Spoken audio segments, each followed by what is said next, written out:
आइए आज हम कक्षा 11 का प्रश्न संख्या 34 देखते हैं। लॉज ऑफ मोशन चैप्टर है। तो कह रहा है कि दो पिंड ए तथा बी जिनकी संगति क्रमशः 5 किलोग्राम तथा 10 किलोग्राम है, यानी 5 और 10 किलोग्राम के दो पिंड हैं, एक दूसरे के संपर्क में एक मेज पर किसी दृढ़ विभाजक दीवार के सामने विराम में रखे हैं। ये कोई दीवार है, ये हमारा मेज है। तो ए और बी ये दो पिंड रखे गए हैं। तो कह रहा है कि 200 न्यूटन का कोई बल क्षैतिजता ए पर आरोपित किया जाता है। ये पिंड ए है, ये बी है। तो ये 5 है, ये 10 है। इसका मतलब कि ए वाला कम है, क्योंकि इसको देखिए बनाने में इसको 2 गुना बनाया गया है, इसको इसका आधा बनाया गया। इसका मतलब ये 5 किलोग्राम का होगा ए वाला, बी वाला 10 किलोग्राम। 10 ये किलोग्राम होना चाहिए, ग्राम लिखा है। तो कह रहा है कि 200 न्यूटन का क्षैतिज यानी हॉरिजॉन्टल फोर्स लगाया जाता है ए पर। तो कह रहा है विभाजक दीवार की प्रतिक्रिया हमको निकालना है, इसके द्वारा कितनी प्रतिक्रिया होगी, तथा बी में क्या ज्ञात करना है, ए तथा बी के बीच प्रतिक्रिया बल क्या है। ए तथा बी के बीच ए कितना बल लगा रहा है, उसकी प्रतिक्रिया कितनी है, ये लगाना है। विभाजक दीवार को हटाने पर क्या होता है। यदि पिंड गतिशील है तो क्या बी का उत्तर बदल जाएगा। अगर पिंड गतिशील हो जाता तो ए तथा बी के बीच क्रिया प्रतिक्रिया बल जो है, तो जो हमको निकल के आएगा स्थिर में, तो क्या गतिमान है तो बदल जाएगा। म्यूएस यानी स्थैतिक घर्षण गुणांक तथा म्यूके यानी गतिक घर्षण गुणांक के बीच अंतर की उपेक्षा कीजिए। तो म्यूएस और म्यूके के बीच हमें कोई डिफरेंस नहीं मानना है। जब हम ये बताएंगे कि दीवार हटाने के बाद यदि पिंड गतिशील है तो क्या बी का आंसर बदल जाएगा इस बी का। तो एक एक करके हम लोग निकालते हैं। कह रहा है विभाजक दीवार की प्रतिक्रिया क्या होगी जब 200 न्यूटन का बल जो है ए पर लगता है। तो इसको देखते हैं। ये देखिए नीचे एफ लिखा गया है, मतलब ये फ्रिक्शन युक्त तल है मेज का जो है। तो विभाजक दीवार की प्रतिक्रिया निकालना है जब ए पर 200 न्यूटन का बल लगता है।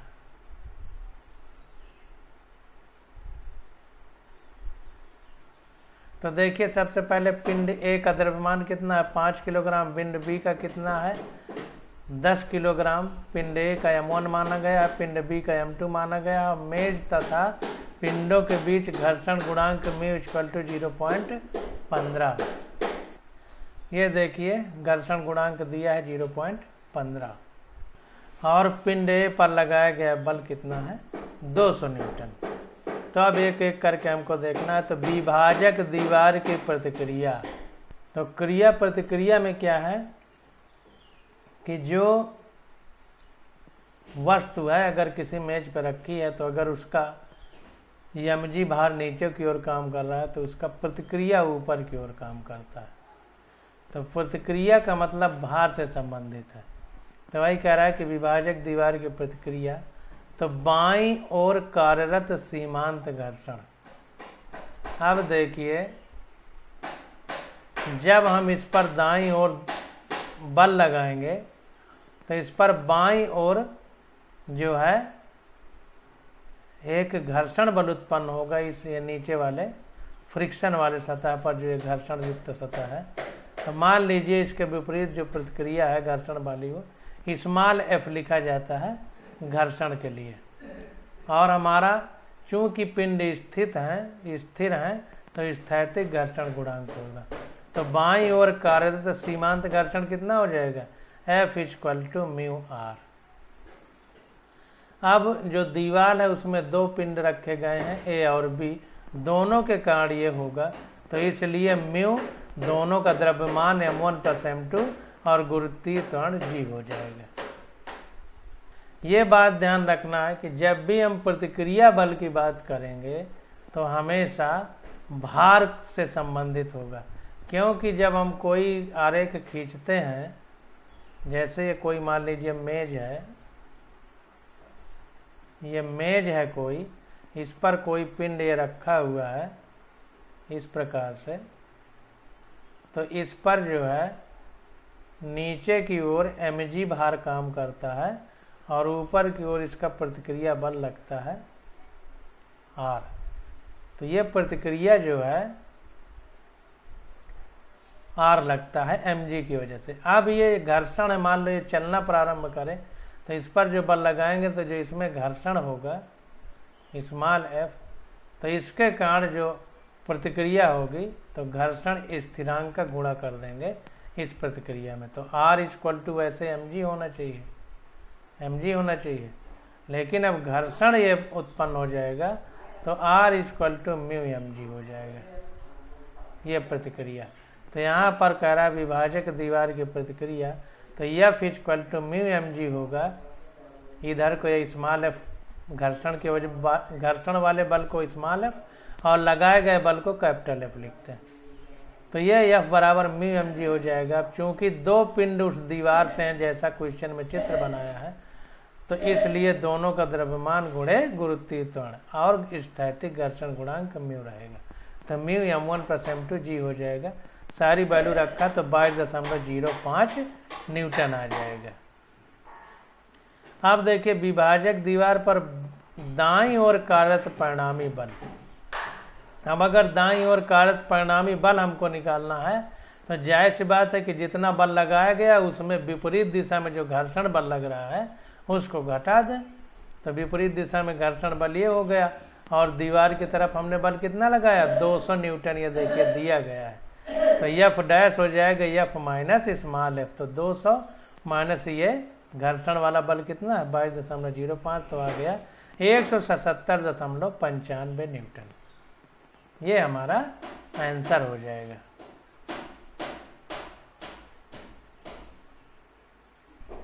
अब देखिए विभाजक दीवार पर जो परिणामी बल लग रहा है इसी का प्रतिक्रिया बल अगर निकाले तो जिधर लग रहा है इसी के विपरीत इतना ही बल होगा।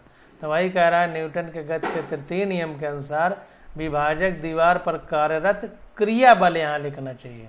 क्रिया बल इक्वल टू विभाजक दीवार पर कार्यरत कुल बल। अरे यहाँ पर लिखना चाहिए विभाजक दीवार पर कार्यरत प्रतिक्रिया बल इक्वल टू विभाजक दीवार पर कार्यरत कुल क्रिया बल लिखता तो और अच्छे से स्पष्ट हो जाता।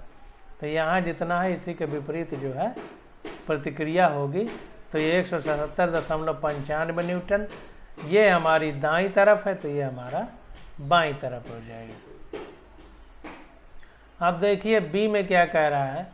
बी में कह रहा है ए तथा बी के बीच क्रिया प्रतिक्रिया बल। ए बी पर कितना लगा रहा है, बी ए पर कितना लगा रहा है। तो माना पिंड ए पर कार्यरत सीमांत घर्षण F1 तथा पिंड ए द्वारा पिंड बी पर लगाया गया परिणामी बल F1 है। तो ए इस पर बल लगा रहा है, तो जाहिर सी बात है कि इधर को चल सकता है, इधर को बल लग रहा है, तो इस पर घर्षण क्या होगा, इसके विपरीत होगा। तो ये F1 लिख दिया गया इसके विपरीत दिशा में। अब जो है क्वेश्चन में कह रहा है कि मान लीजिए सीमांत कार्यरत सीमांत घर्षण बल F1 तथा पिंड ए द्वारा पिंड बी पर लगाया गया परिणामी बल कैपिटल F1 है। जाहिर सी बात है अगर इस पर कैपिटल F1 बल लगेगा तो इसके विपरीत दिशा में सीमांत घर्षण बल F1 लगेगा। तो F1 इक्वल टू, अब देखिए अभी गतिमान नहीं है, तो F1 equal to mu R1। तो ये हो जाएगा हमारा म्यू M1G। R1 जो है के लिए M1 है द्रव्यमान, तो M1G हो जाएगा क्योंकि R1 इक्वल टू M1G। इसका प्रतिक्रिया होगा R1 बराबर M1G। तो ये हमारा आ जाएगा 0.15 गुणे 5 गुणे 9.8 इक्वल टू 7.35 न्यूटन, इतना आ जाएगा। क्योंकि म्यू हमको क्वेश्चन में दिया 0.15, M1 का द्रव्यमान 5 किलो है, गुरुत्वीय त्वरण 9.8 है, तो ये आ जाएगा। अब देखिए बल दाईं ओर लग रहा है तो प्रतिक्रिया बाईं ओर को होगी। ये दाईं ओर को बल लग रहा है तो प्रतिक्रिया उल्टी दिशा में बाईं ओर को होगी। तो ये प्रतिक्रिया हमारा इतना आ गया इसके द्वारा जिस पर बल लगाया गया तो उसकी प्रतिक्रिया इधर आ गई। अब जो है पिंड ए द्वारा पिंड बी पर लगाया गया परिणामी बल, तो जो 200 न्यूटन है उसी में इसको घटा देंगे। तो पिंड ए द्वारा पिंड बी पर कितना परिणामी लगाया गया, तो 200 न्यूटन बल यहाँ से लग रहा था, तो F माइनस F1 हो जाएगा। तो 200 न्यूटन में इतना घटाएंगे तो आ जाएगा 192.65 न्यूटन दाईं ओर, क्योंकि ये बल लगाया जा रहा है बाईं ओर, तो इसका प्रतिक्रिया दाईं ओर इस तरह। तो ये परिणामी जो बल है, जो 200 न्यूटन लगाया गया था, तो इतना घट जाएगा, क्योंकि दाईं ओर को हम बल लगा रहे हैं और ये बाईं ओर को प्रतिक्रिया है। तो इतना अगर टोटल में घटा दें तो टोटल में इतना घटा दिया गया, तो इतना बल बचा हमारा दाईं ओर को। अब देखिए इतना बल दाईं तरफ को है और पिंड ए पर यह बल लगाया गया जो 200 न्यूटन। तो ए के कारण जो विपरीत बल था, जिसको सीमांत घर्षण कहते हैं, वो इतना आया। तो कुल मिला के नेट बल इतना हमारा दाईं तरफ है। तो जाहिर सी बात है कि इतना प्रतिक्रिया ए इस पर बल लगा रही है, तो बी के कारण जो प्रतिक्रिया होगी इतना ही होगी उल्टी दिशा में।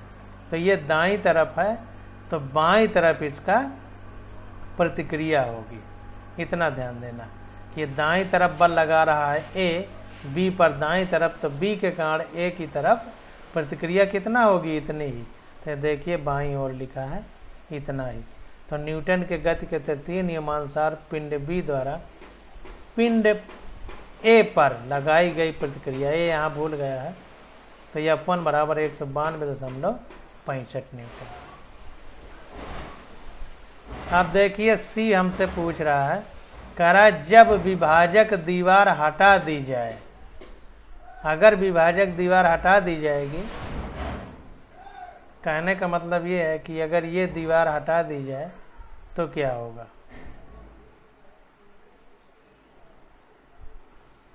तो जब विभाजक दीवार हटा दी जाती है तो दोनों पिंडों का निकाय गति आरंभ करता है तथा गतिक घर्षण कार्य करता है। जैसे बात है कि पीछे वाली अगर दीवार हटा दी जाएगी तो दोनों चलने लगेंगे। तो अभी तक स्थैतिक घर्षण काम कर रहा था, अब गतिक घर्षण काम करने लगेगा जब गति होने लगेगी।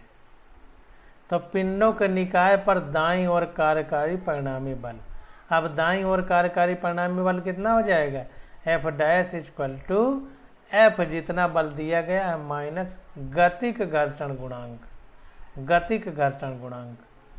तो ये आ जाएगा परिणामी बल। यहाँ पर गतिक घर्षण गुणांक होगा जब पिंड गति करने लगेगा, लेकिन गति करने से पहले हम लोगों को ये जानकारी है कि गति करने से पहले अधिक से अधिक जो अधिकतम सीमांत घर्षण बल जिसको बोलते हैं कि अब सीमा का अंत है, अब गति करने लगेगा, तो अधिकतम जो स्थैतिक घर्षण गुणांक होगा म्यू मैक्स जिसको कहते हैं, वो काम कर जाएगा।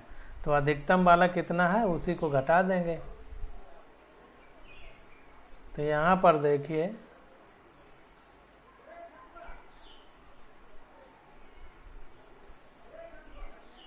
बाईं ओर कार्यरत सीमांत घर्षण, सीमांत घर्षण ही हमारा अधिकतम घर्षण है। तो F equal to mu R से देखे निकल के आया 22.05। तो इतना अगर घटा दिया जाए तो जो बल लगे बचेगा, अब उससे वो पिंड गति करने लगेगा, क्योंकि दीवार विभाजक दीवार हमने हटा दी है। तो इसको हम लोगों को जो अधिकतम घर्षण है जिसको सीमांत घर्षण कहते हैं उतना घट जाएगा। तो जो बल बचेगा उससे वो पिंड गति करने लगेगा। तो यहाँ पर देखिए पिंड के निकाय पर दाईं ओर कार्यरत परिणामी बल, तो F dash equal to F minus ये सीमांत घर्षण जो है उसको घटा दिएगा। सीमांत घर्षण का इस्तेमाल करने के बाद जो बल बना था तो 22.05 न्यूटन बना था, तो उसको घटा दिया गया, तो आ गया 177.95 न्यूटन। अब यही हमको गति प्रदान करेगा जो ये बल है, अभी इतना ही गति प्रदान करेगा। तो इसी के कारण हम लोग अब त्वरण या जो भी निकालना चाहेंगे निकालेंगे। तो बल F डैश द्वारा निकाय में उत्पन्न त्वरण, तो F इक्वल टू M होता है, तो ये equal to F upon M हो जाएगा। तो F डैश जो ये निकल के आया परिणामी बल वो हो जाएगा 177.95 अपान दोनों पिंडों का द्रव्यमान, तो 5 + 10, तो ये आ गया 11.86 मीटर पर सेकेंड स्क्वायर। इतने त्वरण से जो है पिंड आगे चलेगा। अब कह रहा है जब पिंड गति में है तब खंड बी का उत्तर निम्न प्रकार से परिवर्तित हो जाता है। अब देखिए अगर अब ये पिंड बी गति करने लगे, अभी तक तो हमने इसको घटाया कि सीमांत स्थैतिक घर्षण की स्थिति में जब था कि अब उसके बाद चलना प्रारंभ ही कर देगा, अब नहीं रोके मिलेगा, तब की घटना।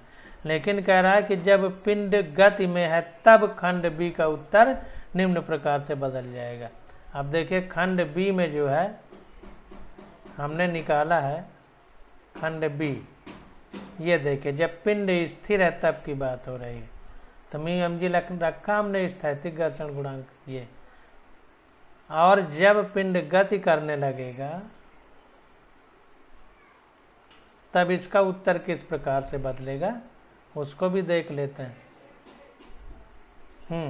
तो जब पिंड गति में है तब ए द्वारा बी पर आरोपित बल, तो एफ तब ए द्वारा बी पर आरोपित बल यानी एफ बी ए, बी पर ए के द्वारा, तो ये आ गया एफ माइनस पिंड ए में 11.86 मीटर पर सेकंड स्क्वायर का त्वरण उत्पन्न करने के लिए आवश्यक बल। तो एफ ए द्वारा बी पर आरोपित बल कितना है, ए द्वारा बी पर आरोपित बल कितना हो जाएगा। तो अगर ये निकालना हो तो जो कुल बल है उसमें इतना त्वरण उत्पन्न करने के लिए जो बल है उसको घटा दिया जाए, तो ए द्वारा बी पर आरोपित बल निकल आएगा। तो देखिए एफ ए द्वारा बी पर जो आरोपित बल है, तो जो हमको 200 न्यूटन दिया गया है जो ए पर लगाया गया था, तो वो बल उसमें से पिंड ए में 11.86 मीटर पर सेकंड स्क्वायर का त्वरण उत्पन्न करने के लिए जो आवश्यक बल है उसको घटा देंगे, तो आ जाएगा ए द्वारा बी पर आरोपित बल। क्योंकि जो 200 न्यूटन है इसमें जो त्वरण उत्पन्न करने वाला बल है उसको घटा दिया जाए तो ए द्वारा जो बी पर आरोपित बल है वो आ जाएगा।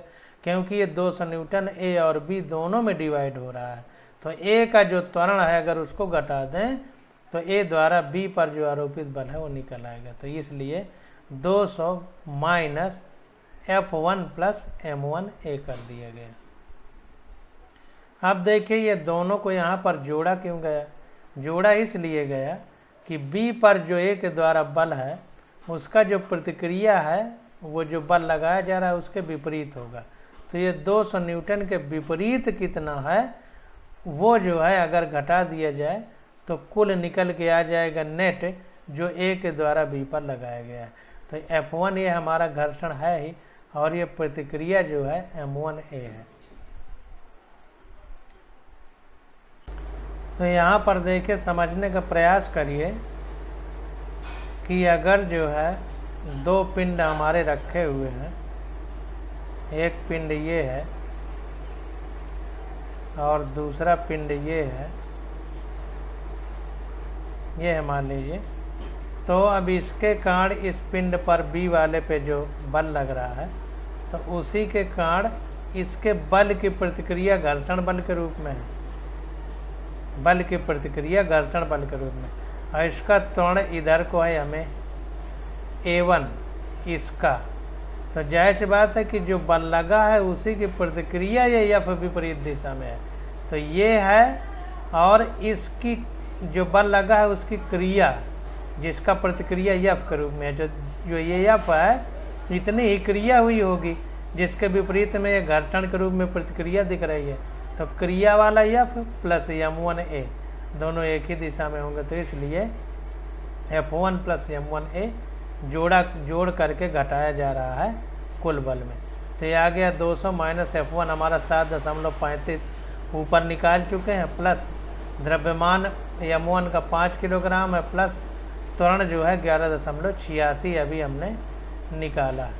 त्वरण तो देखिए दोनों एक साथ चलेंगे तो दोनों के लिए होगा, तो त्वरण हमने दोनों के लिए निकाला है।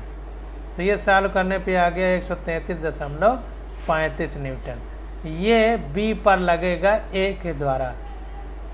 तो दाईं ओर हमारा पिंड ए पिंड बी पर जो है बल लगाएगा, यानी ये क्रिया है, तो इसके विपरीत बाईं ओर इतने ही बल की प्रतिक्रिया होगी, तो न्यूटन के गति के तृतीय नियमानुसार पिंड बी की पिंड ए पर प्रतिक्रिया कितनी होगी 133.35 न्यूटन। इतना ही, बस ये दाईं तरफ है तो ये विपरीत यानी बाईं तरफ हो जाएगी। इस प्रकार से क्वेश्चन हम लोग सॉल्व करेंगे। अब क्वेश्चन नंबर 35 देखते हैं हम लोग। कह रहा है कि 15 किलोग्राम संघति का कोई गुटका किसी लंबी ट्राली पर रखा गया है। गुटके तथा ट्राली के बीच स्थैतिक घर्षण गुणांक 0.18 है। ट्राली विराम अवस्था से 20 सेकंड तक 0.5 मीटर पर सेकंड स्क्वायर के त्वरण से त्वरित होकर एक समान वेग से गति करने लगती है। मतलब 20 सेकंड तक त्वरण रहता है 0.5 मीटर पर सेकंड स्क्वायर का। इसके बाद एक समान गति से यानी बिना त्वरण के गति करती है। तो कह रहा है कि धरती पर स्थिर खड़े किसी प्रेक्षक को तथा ट्राली के साथ गतिमान किसी अन्य प्रेक्षक को गुटके की गति कैसे प्रतीत होगी, इसकी विवेचना कीजिए। तो एक एक क्वेश्चन को हम लोग सॉल्व करेंगे। तो जो जो पहले दिया है उसको लिख लेते हैं। गुटके की संगति यानी द्रव्यमान कितना है 15 किलोग्राम।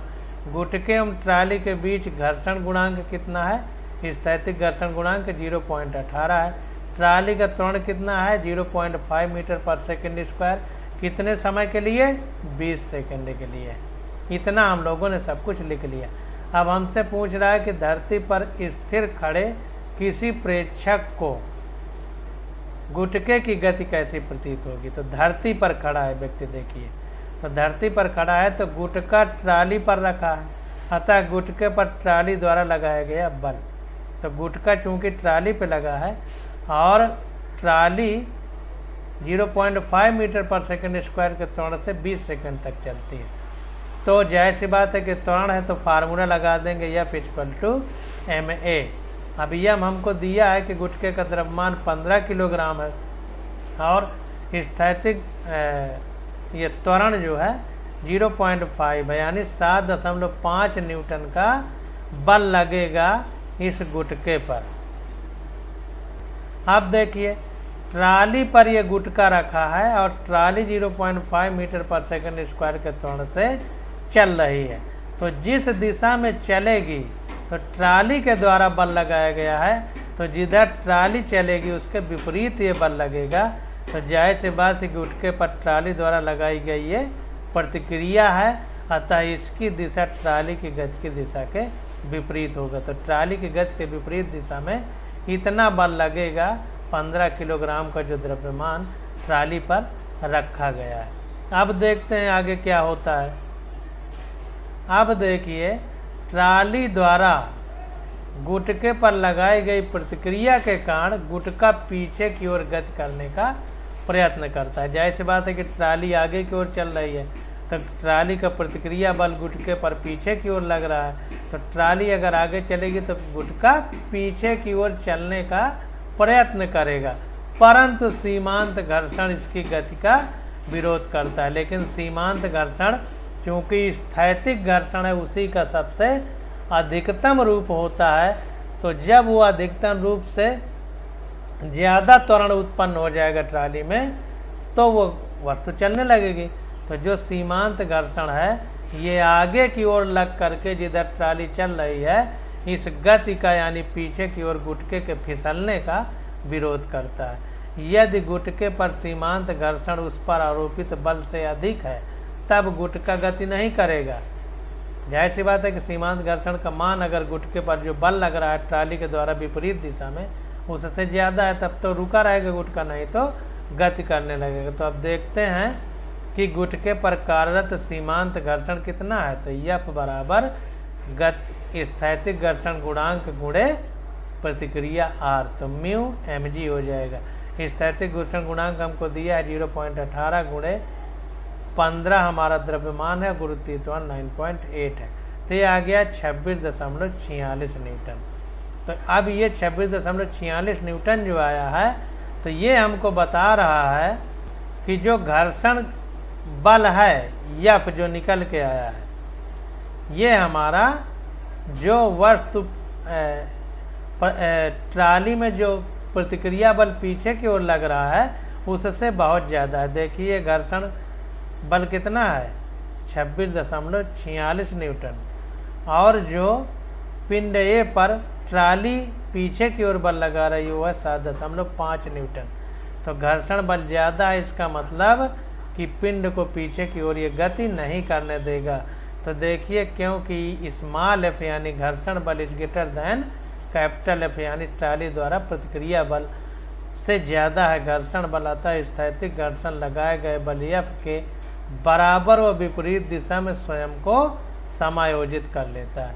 तो जो बल लगाया गया है वो बराबर व विपरीत दिशा में अपने आप को जो है समायोजित कर लेता है, अतः गुटका ट्राली पर स्थिर रहता है। तो गुटके पर पीछे की ओर बल लग रहा है तो उतना ही बल जो है आगे की ओर लगेगा और वो अपने स्थिति को समायोजित कर लेता है और गुटका ट्राली पर स्थिर रहेगा। ये आ गया। अतः धरती पर स्थित खड़े किसी प्रेक्षक को गुटका ट्राली के सापेक्ष स्थिर प्रतीत होगा। मतलब ट्राली जितने त्वरण से गुटका भी आगे चलेगा, लेकिन चूंकि गुटका ट्राली में एक ही जगह स्थिर रहेगा तो जितना ट्राली आगे बढ़ेगी उतना गुटका भी आगे बढ़ेगा। तो ट्राली के सापेक्ष गुटके का वेग 0 है, इसलिए गुटका पृथ्वी पर खड़े व्यक्ति को स्थिर प्रतीत होगा। अब देखिए 20 सेकंड बाद, अब 20 सेकंड तक त्वरण रहता है, इसके बाद ट्राली एक समान वेग से गति करने लगती है। तो वही कह रहा है कि 20 सेकंड बाद ट्राली नियत वेग से गति करती है, अतः ट्राली द्वारा गुटके पर लगाए गए त्वरण एवं बल शून्य हो जाएंगे। बल का मतलब तभी तक है जब तक त्वरण है। जब 20 सेकंड बाद ट्राली एक समान गति करने लगती है यानी त्वरण शून्य हो जाता है, तो जाहिर सी बात है कि गुटके पर लगाया बल भी ट्राली द्वारा शून्य हो जाता है। अतः गुटके पर कोई घर्षण बल कार्य नहीं करेगा, अतः धरती पर खड़े स्थिर प्रेक्षक को गुटका ट्राली के सापेक्ष स्थिर प्रतीत होगा। जाहिर सी बात है कि जब कोई घर्षण बल नहीं लगेगा और गुटके पर त्वरण भी नहीं होगा, जब तक त्वरण नहीं होगा तो कोई आगे की ओर भी बल नहीं होगा और कोई घर्षण पीछे की ओर भी बल नहीं होगा, तब भी यह पिंड स्थिर रहेगा। तो ट्राली के सापेक्ष यह स्थिर प्रतीत होगा जो प्रेक्षक धरती पर खड़ा है उस स्थिति में। अब देखिए दूसरा क्वेश्चन है कि ट्राली के साथ गतिमान प्रेक्षक, अब ट्राली में ही कोई व्यक्ति बैठा है तो वो गतिमान है। तो ट्राली के साथ गतिमान जो प्रेक्षक है वो त्वरण में है 20 सेकंड तक, क्योंकि गाड़ी त्वरण में रहती है ट्राली।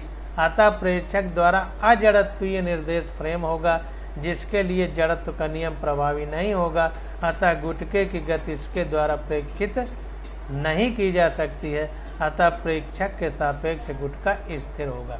अब जाहिर सी बात है कि जिस ट्राली में गुटका रखा है उसी ट्राली में वो व्यक्ति भी बैठा है, तो जहाँ वो बैठा रहेगा अपना स्थान उसका फिक्स रहेगा, और जहाँ गुटका है तो गुटके में गति नहीं हो रही तो उसका स्थान भी फिक्स रहेगा। यानी ट्राली में बैठा व्यक्ति और गुटका निश्चित दूरी पर हमेशा रहेंगे, तो गुटका ट्राली में बैठे व्यक्ति को भी स्थिर ही प्रतीत होगा। इसीलिए कह रहा है कि अतः प्रेक्षक के सापेक्ष गुटका स्थिर रहेगा। तो इस प्रकार से 2 क्वेश्चन हम लोगों ने किया। अब अगला क्वेश्चन आ जाता है 36 नंबर। तो अब 36 नंबर की स्टडी हम लोग अगले लेक्चर में करेंगे। आज बस यहीं तक।